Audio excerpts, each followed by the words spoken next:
Hello students, welcome back to Modern Vidyalaya. मेरा नाम है आमिर और आप सभी फिर से स्वागत है मेरे यूट्यूब चैनल मॉडर्न विद्यालय में। और आज का जो हमारा टेक लेक्चर का टॉपिक है वो है liquid expansion and then gases expansion भी जो है हम लोग आज ही के लेक्चर में दोनों कवर कर लेंगे, बहुत ज़्यादा बड़ा नहीं, ठीक है। तो अब तक हमने लेक्चर 1 में क्या देखा, थोड़ा सा रिकैप कर लेते हैं। लेक्चर 1 में देखा कि थर्मल फेनोमेना वर्ड का मीनिंग क्या है, देन कोई भी मैटर को जब हम हीट करते हैं तो मैटर एक्सपेंड करता क्यों है, देन हमारे सॉलिड में 3 टाइप्स के एक्सपेंशन, लीनियर, सुपरफिशियल, क्यूबिकल, और में देख लिया। पहले लेक्चर में लीनियर एक्सपेंशन को पढ़ा था, सेकंड लेक्चर में हमने सुपरफिशियल और क्यूबिकल एक्सपेंशन को पढ़ा। तो हमारा सॉलिड का जो एक्सपेंशन का पार्ट होता है जो आपके सिलेबस में दिया हुआ वो हमने कवर कर लिया है पूरा। देन हमारा अभी जो है नेक्स्ट पार्ट, उसमें जो नेक्स्ट टॉपिक है लिक्विड एक्सपेंशन, तो उसमें हम देखते हैं। तो देखिए टॉपिक को शुरू करते हैं कि लिक्विड एक्सपेंशन के लिक्विड को जब हम हीट करेंगे। अच्छा, शुरू होने से पहले एक बात और ध्यान रखिए कि लिक्विड में सिर्फ और सिर्फ वॉल्यूम का एक्सपेंशन होता है ना, क्योंकि लिक्विड में जो इंटरमोलिकुलर फोर्स है वो सॉलिड के मुकाबले ज़्यादा होता है, इसलिए इनका अपना कोई एक डिफिनेट शेप नहीं होता। अभी जिस बर्तन में रखोगे उसी का शेप ये तैयार कर लेते हैं। तो इसमें लीनियर एक्सपेंशन नहीं कि लेंथ वाइज एक्सपेंशन और एरियल एक्सपेंशन हमें लिक्विड में देखने को नहीं मिलता है। ये जिस बर्तन में रहेगा उसका जो वॉल्यूम उसी का बार हमें इसमें वॉल्यूम एक्सपेंशन देखने को मिलेगा, है ना। तो ये तो एक जाहिर सी बात है कि हमें अगर लिक्विड को हीट करने को, उसको गर्म करना है, तो हमें कोई ना कोई सॉलिड बर्तन का सहारा लेना होता है। हम डायरेक्ट लिक्विड को हीट नहीं करना, डायरेक्ट लिक्विड को ले जा करके हम अगर आग दिखाते आग पे रख दे तो वो क्या होता है, भाप बन के वो खत्म हो, वाटर वेपर में तब्दील हो जाता है, चेंज हो जाता है वाटर वेपर में, हो गया। इसलिए हमें एक सॉलिड की ज़रूरत है हीट करने के लिए। तो हमने एक सॉलिड में एक लिक्विड, हमने सॉलिड में लिक्विड ऐसे मान लीजिए कोई हमारा एल्युमिनियम का बर्तन है, उसमें हमने पानी रखा, अब हमको उस पानी को गर्म करना है, जैसे नॉर्मली हम लोग करते भी है। तो जब हम उसको चढ़ाएंगे गैस चूल्हे पर या किसी पर भी जहाँ से हमें हीट मिले उस बर्तन को, तो सबसे पहले हीट किसको मिलेगा, सोच के वजह सबसे पहले हीट किसको मिलेगा, इमेजिन कीजिए ना। इमेजिन क्या करना है, देख लो जाके चढ़ा के, सबसे पहले हीट किसको मिलेगा, सबसे पहले हीट जाहिर सी बात है पहले हीट मिलेगा आपको सॉलिड के बर्तन को, जो कि एल्युमिनियम का बर्तन सॉलिड बर्तन है, सबसे पहले हीट उसी को मिलेगा। और हम जानते हैं कि हीट मिलने पर सॉलिड एक्सपेंड करता है, तो पहले हीट मिला सॉलिड को, तो इसका मतलब है कि सॉलिड पहले एक्सपेंड कर जाएगा, करेगा कि नहीं करेगा, करेगा ना। तो पहले सॉलिड हमारा एक्सपेंड कर जाएगा, ठीक है। तो सॉलिड पहले एक्सपेंड किया, थोड़ा सा एक्सपेंशन उसका होगा, मतलब जो बर्तन का पहले साइज था पूरा वॉल्यूम, उस थोड़ा सा वॉल्यूम बढ़ेगा उसका। जस्ट अभी सुनो कहानी पूरा इमेज से भी कराएंगे, उसके बाद एक एनिमेशन भी दिखा दूंगा मैं, आपको पूरा क्लियर हो जाएगा ये कंसेप्ट, है ना। हो गया। देन उसके बाद क्या होगा, कंटिन्यूसली अब हीट उसको मिलता रहेगा तो लिक्विड तक भी हीट पहुँचेगा, तो लिक्विड भी एक्सपेंड करना शुरू करेगा। तो पहले क्या था, सॉलिड का एक कोई लेवल था, मैंने सॉलिड बर्तन में हमने पानी रखा तो उस पानी के लेवल को हमने मार्किंग कर दिया ना। हमने एक सॉलिड के बाद थोड़ा सा नक्शा पे ध्यान ना दे, ज़्यादा ड्राइंग मेरी उतनी अच्छी नहीं है। सॉलिड का बर्तन में लिया, यहाँ तक पूरा पानी भरा, उस पानी के लेवल को हमने मान लिया बी, हमने पूरा बर्तन हमने भरी दिया मुकम्मल, और उसको हमने बी उस लेवल को नाम दे दिया। अब क्या हुआ, हीट जब इसको मिला सॉलिड एक्सपैंड हुआ। तो सबसे पहले तो सॉलिड एक्सपैंड हो, देखो सॉलिड एक्सपैंड होकर के कहा हुआ ऊपर पहुँच गया। लिक्विड में भी तक हीट पहुँचा नहीं है, ठीक है। लिक्विड में हीट अभी पहुँचा है, सिर्फ सॉलिड को हीट मिला है, तो सॉलिड में थोड़ा सा एक्सपेंशन हो गया ना। मैंने थोड़ा सा बड़ा बनाया आपको विजुअलाइज कराने के लिए, एक्सपेंशन थोड़ा सा ही होता है।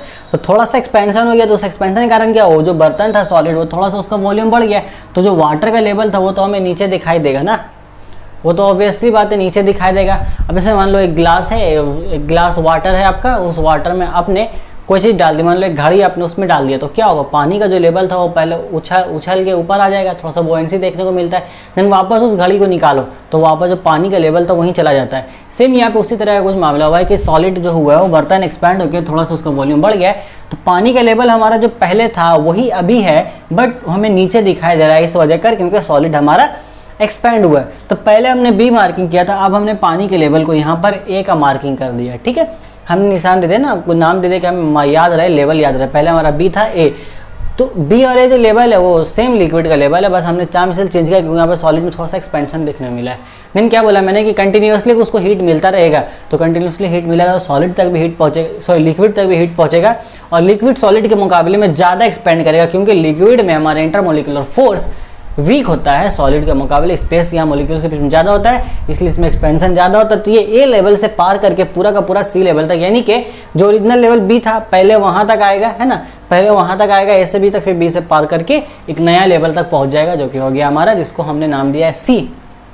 समझ में आया। अच्छा थोड़ा सा ये थोड़ा सा एनिमेशन देख लो, ये ज़्यादा क्लियर हो जाएगा, देख लो, देख रहे हो, क्लियर हुआ पूरा इमेज जो मैंने बताया, है ना, बहुत बढ़िया बात है ना। समझ में आया कि पहले क्या हुआ, पहले हमारा सॉलिड बर्तन जो था वो एक्सपैंड हो गया, तो वो एक्सपैंड होकर थोड़ा सा ऊपर बढ़ गया, जिसकी वजह अगर हमें पानी का लेवल नीचे की तरफ दिखाई दे रहा है तो उस लेवल को हमने ए मान लिया।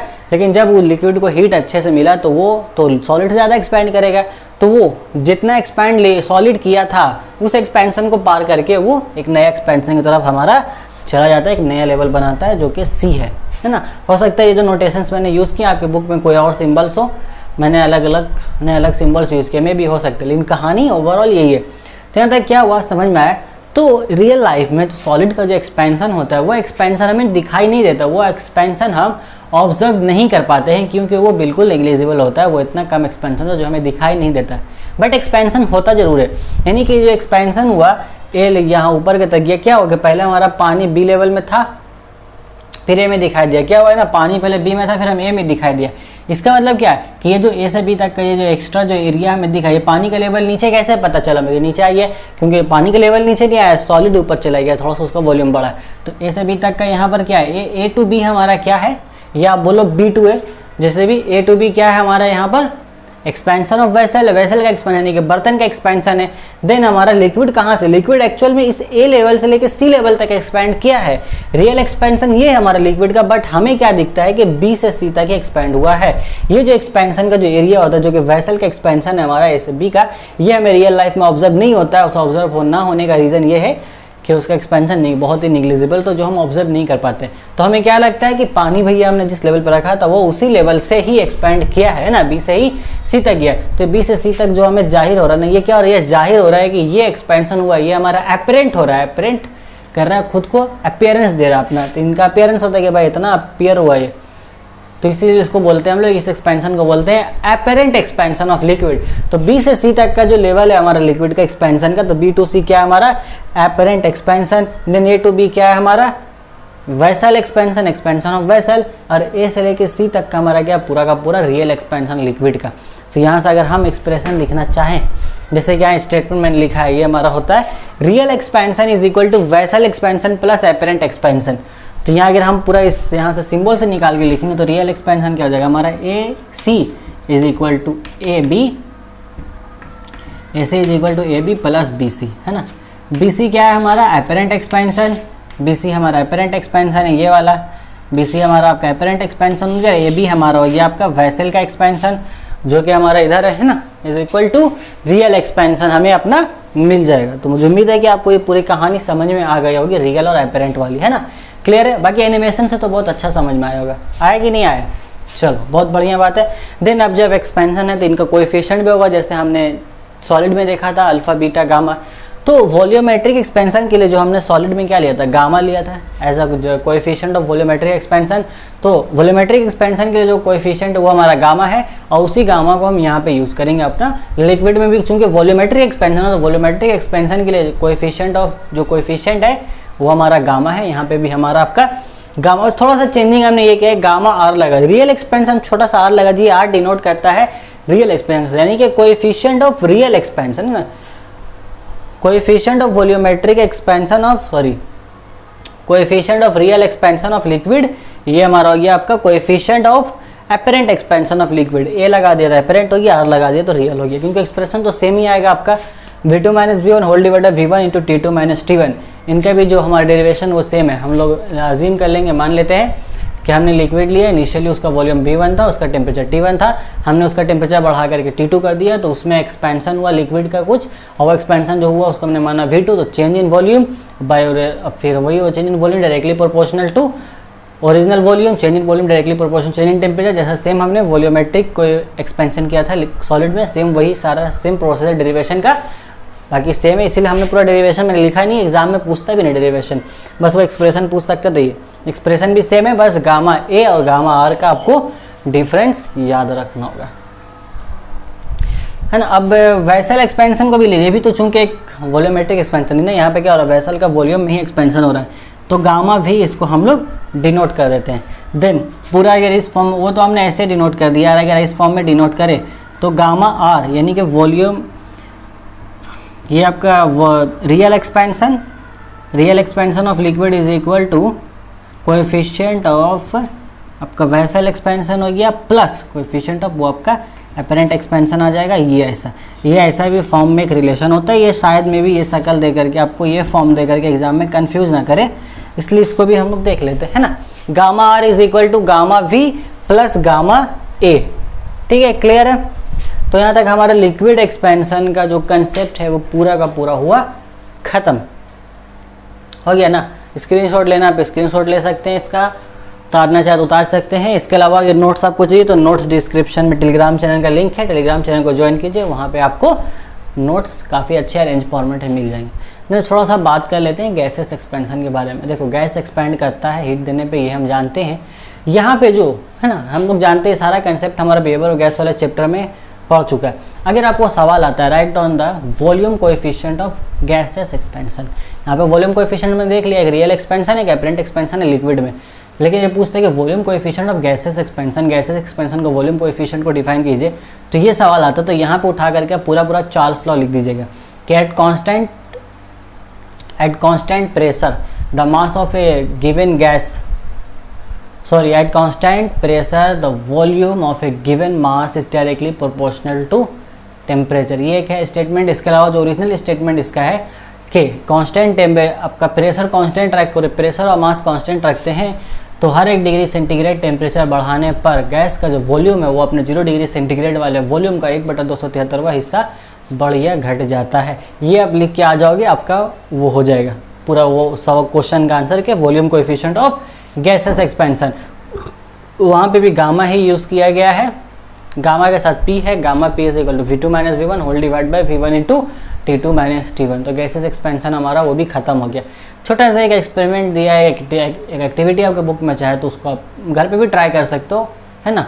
ये कहानी कुछ ऐसी कि एक बाथ टब है, मतलब एक टब है, उसके अंदर पानी भरी हुई अच्छे से, जो पानी उसको गर्म है ना, गर्म पानी को एक टब लिया गया, उस टब में गर्म पानी को रखा गया है एंड देन उसके ऊपर एक खाली बोतल रख दिया गया है, खाली बोतल रखा गया है, बोतल खाली है पूरा, और बोतल जो खाली उसको जो मुंह होता है आपका, उससे कैप हटा दिया गया है। कैप हटाने के बाद क्या किया गया है कि उस कैप की जगह पर वहाँ पे एक बैलून को लगाया गया है। इमेज भी दिखा देता हूँ मैं, अब देख लीजिए। वहाँ पे एक बैलून लगा दिया गया है। देन बैलून लगाने के बाद क्या है, अब उसको छोड़ दिया गया क्योंकि पानी हमारा पूरा गर्म है। तो यहाँ से दिखाने को इसके पानी हमारा पूरा गर्म है, जो बोतल में रखा है वो खाली है। तो खाली है, इसको पूरा खाली थोड़ी, उसके अंदर गैस के मॉलिक्यूल्स तो होंगे ही होंगे। तो ये देखा गया है कि आहिस्ता आहिस्ता वो जो बैलून होता है वो फूलना स्टार्ट कर देता है। तो आखिर में वो फूलता है कैसे, तो यहाँ से हमें ये कंक्लूजन निकलता है कि चूँकि पानी गर्म था तो वहाँ से हीट ट्रांसफ़र हुआ आपका बोतल पे, बोतल के सरफेस पे हीट ट्रांसफ़र हो रहा है। अब बोतल के अंदर जब हीट पहुँचा तो बोतल के अंदर क्या है, गैस के मॉलिक्यूल से, गैस के मॉलिक्यूल से जब हीट पहुँचा तो उनकी काइनेटिक एनर्जी बढ़ गई। जो रैंडम मोशन वो कर रहे हैं तो उनके रैंडम मोशन में बहुत ज़्यादा रफ्तार आई है। तो गैस के रफ्तार आने के मतलब क्या होगा, गैस के मॉलिक्यूल्स और दूर दूर भागना शुरू कर दिए। तो जब वो भागने लगे, चूँकि जो निकलने का रास्ता था बोतल से, वहाँ पे तो बैलून रखा है, तो गैस के मॉलिक्यूल्स किधर जाएंगे, बैलून की तरफ जाएंगे। तो बैलून इसीलिए हमें फूलता हुआ दिखाई देता है। हेंस यहाँ से ये कंक्लूजन निकलता है, ये हम बोल सकते हैं कि हीट मिलने पर गैस के मॉलिक्यूल जो है एक्सपैंड करते हैं, गैस में भी एक्सपेंशन होता है हीट मिलने पर। बस ये छोटा सा एक्सपेरिमेंट था हमारा। सॉलिड का एक्सपेंशन का भी एक एक्सपेरिमेंट दिया गया है चैप्टर के स्टार्टिंग में, जो कि मैंने नहीं बताया, है ना, जरूरी नहीं समझा उसको बताना, वो सब तो चलता ही आ रहा है। तो कुछ ऐसा है कि एक रिंग स्टैंड लिया गया, इसका भी इमेज आप देख लीजिए। एक स्टैंड लिया गया, उसमें एक रिंग है आपका, ठीक है। अब ये जो रिंग है इसको ऐसा एज्यूम किया गया, ऐसा बोला गया कि जो रिंग है ये हीट मिलने पर नहीं एक्सपेंड कर रहा है। मतलब हमने ऐसा मटेरियल लिया है जो कि बैड कंडक्टर है हीट का, ठीक है। अब क्या रीज़न, इसको भी एक्सप्लेन कर देते हैं। ये जो रिंग है ये आपका बैड कंडक्टर हीट का, इसमें हीट मिलेगा तो ये एक्सपेंड नहीं करेगा, ये आपका वैसे रहेगा। देन हमने एक बॉल लिया है, बड़ा सा स्फेरिकल बॉल है अपना आयरन का बना हुआ, ठीक है। उसको हमने इस रिंग से पार कराया, तो जब पार कराया तो क्या हुआ, वो पार हो गया, ठीक है। देन नॉर्मल कंडीशन में तब पार हो गया। देन हमने क्या किया, उसको रिंग को उस बॉल को निकाला और फिर उसको हमने हीट किया। तो हीट करने के बाद क्या हुआ, हीट करने के बाद हम दोबारा गए उसको डाले उसी रिंग में, जो रिंग हमने पहले लिखा था रिंग स्टैंड, सेम वही रिंग स्टैंड हमने अभी भी लिया। अब डाला तो अब हम देख रहे हैं कि वो जो आयरन का बॉल है स्फेरिकल, वो पार नहीं हो रहा है।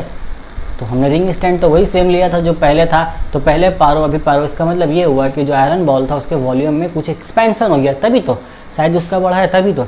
अब यहाँ पे रीज़न यही था उसको बैड कंडक्टर लेने का, वो रिंग वाले को, कि हम हीट कर रहे हैं, कहीं ऐसा ना हो कि हीट उसमें ट्रांसफ़र हो जाए। अब हीट तो ट्रांसफ़र होगा ना, हीट है। अब कंडक्शन हम पढ़े अगले चैप्टर में समझ सकते हो, वो तो समझेंगे कैसे हीट एक दूसरे से ट्रांसफ़र होता है। अब ये तो पूरा हीटेड बॉडी था आपका, जो आयरन स्फेरिकल बॉल हमने बाद में डाला। अब रिंग में कोई तो हीट ट्रांसफ़र होगा तो वो भी तो सॉलिड है, वो भी एक्सपेंड कर सकता था। तो वो एक्सपैंड ना करे, इसी वजह कर हमने ऐसा मटेरियल लिया, वहाँ पर रिंग के लिए ऐसा मटेरियल लिया है जो कि हीट का बैड कंडक्टर हो, ताकि हमें एक सटीक कंक्लूजन मिल सके, एक सही कंक्लूजन मिले, जिससे हमें ये पता चले, ये हम प्रूफ कर सके कि हाँ सॉलिड हीट मिलने पर एक्सपेंड करता है। तो सॉलिड हीट मिलने पर एक्सपेंड करता है, लिक्विड भी एक्सपेंड करता है, गैस भी एक्सपेंड करता है, तीनों हमने देख लिया। बताओ पूरा प्रूफ एक्सपेरिमेंट के साथ सारा चीज़ कंसेप्ट क्लियर हो गया। इससे रिलेटेड जितने भी टॉपिक्स थे, जो भी डेरिवेशंस थे, मैथमेटिकल फार्मूला सारा हमने देख लिया। इस चैप्टर से इस फार्मूला बेसिस पर कोई भी न्यूमेरिकल्स नहीं पूछे जाते हैं ऐसे। इन केस मैं देख लूँगा, अगर पूछे जा रहे हो अभी तो ठीक है, ऐसे तो पहले 1-2 साल पहले नहीं पूछे जाते थे, अभी हो सकता है अगर पूछे जा रहे हों तो मैं वो आपको करा दूंगा, ठीक है। देन यहाँ तक हमारा एक पार्ट तो कंप्लीट हो गया चैप्टर का। देन इसके बाद हमारा था कंडक्शन, जो कि अगले चैप्टर में हम देखेंगे। फिर एक लेक्चर हमारा आएगा थर्मल कंडक्टिविटी के ऊपर। टोटल 2 लेक्चर्स और आएंगे, हमारा ये चैप्टर पूरा खत्म हो जाएगा, ठीक है। मिलते हैं अपने अगले लेक्चर में एक नई मुलाकात के साथ, तब तक पढ़ाई करते रहें। All the very best.